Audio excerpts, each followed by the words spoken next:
মার্কিন president Joe Biden উনি ভীষণ ভীত এ কারণেই যে আদৌ উনি রাষ্ট্র ক্ষমতায় থাকতে পারবেন কিনা, আমেরিকার প্রেসিডেন্ট আর থাকবেন কিনা সেটাই এখন প্রশ্নের মুখোমুখি।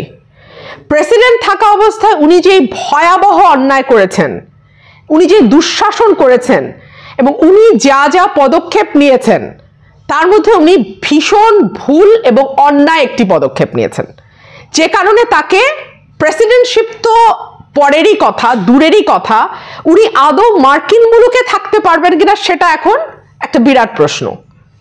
তার বিরুদ্ধে মামলা হয়েছে। মামলাটি করেছেন, যিনি মামলা করেছেন তিনি হচ্ছেন বঙ্গবন্ধু পরিষদের সভাপতি এবং বঙ্গবন্ধু কমিশনের চেয়ারম্যান। এই যে বঙ্গবন্ধু পরিষদের সভাপতি এবং বঙ্গবন্ধু পরিষদের চেয়ারম্যান, এই দুটোই যুক্তরাষ্ট্রের। তার নাম ডক্টর রাব্বি। তিনি জো বাইডেনের বিরুদ্ধে মামলা করেছেন এবং তিনি বলছেন অর্থনৈতিক উন্নয়ন বাধাগ্রস্ত, সামাজিক অবস্থান সম্মান বিনষ্ট করার উদ্দেশ্যে অসাংবিধানিক ও অযৌক্তিক কারণ উল্লেখ করে বাংলাদেশের বিরুদ্ধে ভিসা নীতি আরোপ ও প্রত্যাহার চেয়ে অবশেষে যুক্তরাষ্ট্রের প্রেসিডেন্ট জো বাইডেন সহ স্টেট ডিপার্টমেন্টকে অভিযুক্ত করে আদালতে মামলা দায়ের করা হয়েছে। একটু লক্ষ্য করুন, অর্থনৈতিক উন্নয়ন বাধাগ্রস্ত, ভিসা নীতি দ্বারা অর্থনৈতিক উন্নয়ন কিভাবে বাধাগ্রস্ত হবে? ভিসা নীতিতে কোথাও বলা আছে যে এই প্রকল্প নেওয়া যাবে না, নিলে আপনার উপর ভিসা নীতি আরোপ হবে, কিংবা এই খাতে বিনিয়োগ করা যাবে না, কিংবা বিদেশ থেকে এই জিনিস আমদানি রপ্তানি করা যাবে না, কিংবা এমপ্লয়মেন্ট জেনারেট করতে যা যা করা দরকার তা করা যাবে না? কিছু বলা আছে অর্থনৈতিক উন্নয়ন বাধাগ্রস্ত করার ব্যাপারে? কিংবা বাংলাদেশকে লোন দেয়া হবে না, বা বাংলাদেশ কোনো জায়গায় ইন্টারন্যাশনাল কোনো অর্গানাইজেশন থেকে লোন পাবে না, এরকমও কি কিছু বলা আছে?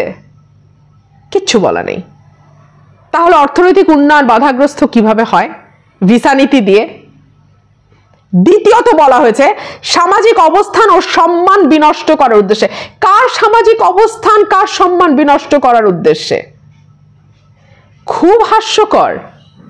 বাংলাদেশে একটি অবাধ, সুষ্ঠু, নিরপেক্ষ নির্বাচন যদি হয়, তাতে কার সম্মান বিনষ্ট হতে পারে? হ্যাঁ, হতে পারে যারা ক্ষমতায় আছে তারা আর ক্ষমতায় থাকা জনিত যেই আদাব সালাম বা যেই তোয়াজটা তারা পেয়ে থাকে সেটা তারা পাবে না। এখন সেটা যদি সম্মান বিনষ্ট করার উদ্দেশ্য হয়ে থাকে, হ্যাঁ হতে পারে, যৌক্তিক কথা। কিন্তু আমি বুঝি না যে মানে এইসব পরিষদে যারা কাজ করে, যুক্তরাষ্ট্রের যুক্তরাষ্ট্রের বঙ্গবন্ধু পরিষদের সভাপতি ও বঙ্গবন্ধু কমিশনের চেয়ারম্যান, এরা আসলে কারা হয়? ওনাদের চিন্তা ভাবনার প্যাটার্নটা কেমন? ওনারা আসলে কি মনে করেন? এই জন্য একটা মামলা ঠুকলেন, এর একটাই উদ্দেশ্য হতে পারে, সেটা হচ্ছে যে কোনো উপায় ওনার নামটা যেন বাংলাদেশে একটু ওঠে।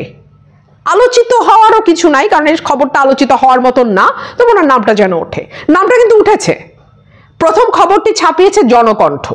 জনকণ্ঠের রাজনৈতিক পরিচয় বা রাজনৈতিক মতাদর্শ বা কোন ঘরানার রাজনীতির সঙ্গে জনকণ্ঠ যুক্ত সেটা নিয়ে আসলে বলবার কিছু নাই, এটা বাংলাদেশের সকলেই জানে। আর কে করেছে জানেন? আপনারা ইতিমধ্যে নিশ্চয়ই বুঝতে পেরেছেন, ৭১ টেলিভিশন 10 মিনিট কয়েক সেকেন্ডের একটা প্রতিবেদন তৈরি করেছে তারা।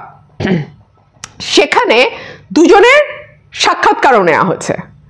এর মধ্যে ডক্টর মিজান, মানবাধিকার কমিশনের চেয়ারম্যান যিনি, তিনি বলছিলেন যে মানবাধিকার কমিশনে তিনি ছিলেন, দুঃখিত এখন নাই, মানবাধিকার কমিশনের চেয়ারম্যান ছিলেন, ঢাকা বিশ্ববিদ্যালয়ের আইন বিভাগের শিক্ষক ছিলেন এবং তিনি একেবারেই আওয়ামী ঘরানার, মানে সুশীলীয় আওয়ামী লীগ হলে যতটুকু বলা যায় ততটুকুর পুরোটাই উনি বলেন। মানে সুশীল কুসুম ভাবে আওয়ামী লীগকে যতটা স্ট্রং ভাবে ডিফেন্ড করা যায় কুসুম ভাবে ততটাই উনি করেন। তো উনি বলেছেন যে আসলে এই ধরনের মামলা মানে এটা নিয়ে আলোচনা হবে, এটাই একটু কেমন এটা নিয়ে আসলে এতদূর আলোচনা হওয়ারই তো কথা না। এইটুকু পর্যন্ত মোটামুটি লজিক্যাল ছিল। সত্যি এইটা নিয়ে আসলে আলোচনা হওয়ার কিছু নাই, 10 মিনিট এয়ার টাইম যাওয়ার মতন খবর এটা না। কিন্তু যেহেতু তাকে ডাকা হয়েছে, ৭১ টেলিভিশন তাকে ডেকেছে, সেই সঙ্গে তিনি এটাও বলছেন আমি ডক্টর রাব্বিকে ধন্যবাদ দিতে চাই। ডক্টর মিজান বলছেন, আমি ডক্টর রাব্বিকে ধন্যবাদ দিতে চাই যে সুদূর 1000 মাইল দূরে বসেও শেকড়ে আঘাত লাগলে রাব্বির মনে আঘাত লাগে। শেকড়ে কোথায় আঘাত লেগেছে বলেন তো? হ্যাঁ, রাব্বির শেকড় যদি আওয়ামী লীগ হয়ে থাকে সেটা এক আলাপ, আর রাব্বির শেকড় যদি বাংলাদেশ হয়ে থাকে তাহলে তো আলাপ ভিন্ন। রাব্বির শেকড় যদি আওয়ামী লীগ হয়, এবং যেটা আওয়ামী লীগ, আসলেই তার শেকড় আওয়ামী লীগ, সেটা আঘাত পেলে রাব্বির মন কাঁদবে, সেই সঙ্গে ডক্টর মিজানেরও মন কাঁদতে পারে, কারণ রাব্বির কান্নায় তারও কান্না পাচ্ছে, সেটা হতে পারে। কারণ এই ভিসা নীতিতে সত্যিকার অর্থে ভয় যার পাওয়ার সেটা আওয়ামী লীগ, এবং দীর্ঘদিন ধরে আওয়ামী লীগ এটা অস্বীকার করে এসছে, বলেছে ভিসা নীতি আলাদের উপর অ্যাপ্লাই করে না, ভিসা নীতি বিএনপির উপর অ্যাপ্লাই করে। যদিও আমার এই নীতিটা একেবারেই খুবই সাদা মাটা এবং খুবই পরিষ্কার, খুবই ক্লিয়ার লাউড ল্যাঙ্গুয়েজে বলা, এটা যে কেউ পড়লে বুঝবে এটা কার উপর অ্যাপ্লাই করতে পারে। যারাই ভোটে কারচুপি করবে, যারাই ভোটারকে ভয় দেখাবে, যারাই বাক স্বাধীনতা হরণের চেষ্টা করবে, যারাই সভা সমাবেশের মধ্যে বাধা তৈরি করবে, এটা কারা করছে গত 10 বছর 15 বছর ধরে কারা করছে এটা সারা বাংলাদেশের সবাই জানে। একটা টিনেজারকে জিজ্ঞেস করেন, সেও জানে। জানে না শুধু যারা আওয়ামী লীগ করে তারা। সুতরাং তারা বলতে চাচ্ছিল যে এটা বিএনপির উপরে আসে। শেষমেশ প্রধানমন্ত্রীরা স্বীকার করে বললেন 20 ঘন্টা পাড়ি দিয়ে আমার আমেরিকা যাওয়ার দরকার নাই, এবং তিনি একভাবে মেনে নিলেন যে ভিসা নীতিটা তাদের উপরে কিভাবে এসছে। যদিও প্রধানমন্ত্রী কিছুদিন পরেই আবার যুক্তরাষ্ট্রে যাচ্ছেন, আপনারা ইতিমধ্যে নিশ্চয়ই জেনে গেছেন, যুক্তরাষ্ট্রে তিনি সফর করতে যাচ্ছেন, 20 ঘন্টা পাড়ি দিয়েই যাচ্ছেন। সুতরাং আটলান্টিকের ওপারেই তিনি যাচ্ছেন, মুখে যাই বলুক না কেন। যুক্তরাষ্ট্রকে অস্বীকার করা ডিফিকাল্ট, ভেরি ভেরি ডিফিকাল্ট, এবং for a country like Bangladesh it's almost impossible. যাই হোক, মামলা শুধুমাত্র যে বাইডেনের বিরুদ্ধে হয়েছে তা না, আমার ধারণা ব্লিংকেনও এখন দেশ ছাড়বেন ভয়ে। কি হয় বলা তো যায় না, কারণ এই মামলায় সেক্রেটারি অফ স্টেট অ্যান্টনি ব্লিংকেনকেও বিবাদী করা হয়েছে। মজা এখানেই শেষ না, বাঙালি যখন সার্কাস করে ওই সার্কাস বহুদূর পর্যন্ত যায়, এবং তাও আবার আওয়ামী লীগ বাঙালি, এর সার্কাস তো আমেরিকা পর্যন্ত ছড়াবে, স্বাভাবিক। এই সার্কাসের মধ্যে আরো আছে বাংলাদেশের বিরুদ্ধে ভিসা নীতি আরোপের আগে মিথ্যা অভিযোগ দেয় রিপাবলিকান 6 কংগ্রেসম্যানকে আসামি করে আগামী 4 জুলাই অপর মামলাটিও অবশ্যই হতে যাচ্ছে। এটাও জনকণ্ঠের রিপোর্ট। আগামী 4 জুলাই মানে এই একদিন পরেই যারা যেই 6 জন কংগ্রেসম্যান রিপাবলিকান পার্টির চিঠি দিয়েছেন তাদের বিরুদ্ধেও মামলা হবে। সেই চিঠিতে কি ছিল? গণতন্ত্রের কথা ছিল, মানবাধিকার লঙ্ঘনের কথা ছিল, বাক স্বাধীনতা হরণের কথা ছিল, সংখ্যালঘু নির্যাতনের কথা ছিল, বাংলাদেশে আইন শৃঙ্খলা রক্ষাকারী বাহিনী কি করেন, কি আচরণ করেন, সাধারণ নাগরিকদের উপর তাদের কি ধরনের আচরণ, তার সবই ছিল। সুতরাং তাদের বিরুদ্ধে মামলা হবে। আমি জানি না এখানে 6 রিপাবলিকান কংগ্রেসম্যানের কথা আসছে, 6 ডেমোক্রেট কংগ্রেসম্যানের কথা কেন আসে নাই, আই ডোন্ট নো।